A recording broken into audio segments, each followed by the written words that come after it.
Hi friends, అందరికీ very very good morning. Hi hi అందరికీ good morning. Good morning. పొద్దున్నే చలి అయితే ఫుల్ ఉంది బయట అయితే మా సైడు. ఇంకా పొద్దున్నే లేసాను, పనులు స్టార్ట్ చేయాలి. ఉడ్చాలి, కడగాలి, వంట చేయాలి, టిఫిన్ చేయాలి. ఇప్పుడు లేస్తే కానీ పనులు అవ్వయి. అందరికీ స్కూల్ ఉంటాయి కదా, ఇంకా టిఫిన్ వేసేసేద్దాం. ఈరోజు మా టిఫిన్ దోశలు వేస్తాను. పిండి అయితే రెడీగా ఉంది. బెండకాయ కర్రీ. ఇప్పుడైతే దోశలు వేసేద్దాం.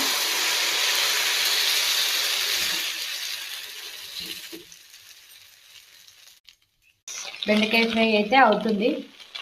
ఇంకా స్టవ్ అయితే ఖాళీ లేదు, రైస్ పెట్టాలి, చట్నీ చేయాలి. ఇంకా డైలీ మార్నింగ్ రొటీన్ అనమాట. బాయ్ ఫ్రెండ్స్, నెక్స్ట్ వీడియోలో కలుద్దాం.